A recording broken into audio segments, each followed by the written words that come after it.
তিনি কাঁদলেন, কারণ তিনি চেয়েছিলেন ঐক্য।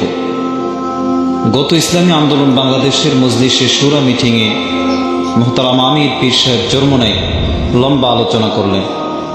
লম্বা আলোচনার এক পর্যায়ে তিনি বলেন, আমি ইসলাম, দেশ ও মানবতার স্বার্থে তাদেরকে বিশ্বাস করেছিলাম। এরপরে তিনি চুপ হয়ে যান, তার দু চোখ বেয়ে অশ্রু ঝরতে থাকে। মোহতারাম আমিরের কান্না বাকিদেরকেও কাঁদায়। ইতিহাস বড় নির্মম, যারা বীজ বনে ফসল কাটে অন্যরা, আর যারা নিঃস্বার্থভাবে উম্মার ঐক্যের স্বপ্ন দেখে তাদের চোখে শেষ পর্যন্ত নেমে আসে অশ্রু। পীর সাহেব চরমোনাই কোনো সাধারণ রাজনৈতিক নেতা নন, তিনি ছিলেন আটদলীয় ইসলামী জোটের রূপকার, ঐক্যের স্থপতি, বিশ্বাসের সেতুবন্ধন।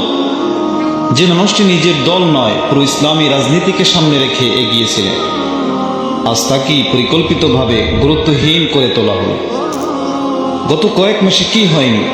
বৈঠকের সময় নিয়ে টালবাহানা, সিদ্ধান্তের টেবিলে অপেক্ষা, নামমাত্র কয়েকটি আসন, তাও ইচ্ছাকৃতভাবে অন্যদের সঙ্গে সংঘাতে জড়ানো, মিডিয়ায় পরিকল্পিতভাবে অপপ্রচার, এনসিপি সহ কয়েকটি দলের সাথে গোপন আতাত, বিএনপির সাথে জাতীয় সরকার গঠনের ঘোষণা, এমনকি ভারতের সাথে গোপন বৈঠকের খবর প্রকাশ পেল।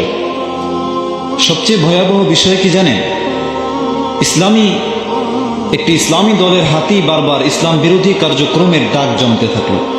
ক্ষমতার লোভে যখন নীতি গ্রাস করে, একচ্ছত্র আধিপত্য যখন সুরার জায়গা দখল করে, তখন ইসলামের নাম ব্যবহার করেও ইসলামকে আঘাত করা হয়। পীর সাহেব এসব সহ্য করেছেন, চুপ থেকেছেন, ঐক্যের স্বার্থে নিজের অপমান গিলে খেয়েছেন।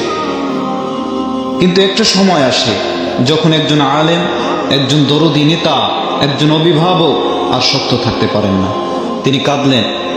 সে কান্না দুর্বলতার নয়, সে কান্না ছিল বিশ্বাস ভঙ্গের, সে কান্না ছিল ইসলামী রাজনীতির নৈতিক পতনের, সে কান্না ছিল একজন অভিভাবকের, যিনি দেখেছেন তার সন্তানদেরই কেউ কেউ ক্ষমতার মোহে পদ হারাচ্ছে। আজ অনেকেই চুপ, কিন্তু ইতিহাস চুপ থাকবে না। ইতিহাস মনে রাখবে, যখন একচ্ছত্র আধিপত্য ইসলামী ঐক্য ভেঙে দিচ্ছিল, তখন পীর সাহেব চরমোনাই ক্ষমতার নয়, নীতির পক্ষে দাঁড়িয়েছিলেন। কথাগুলো লিখেছেন মুফতি শামসুদ্দোহা আশরাফি।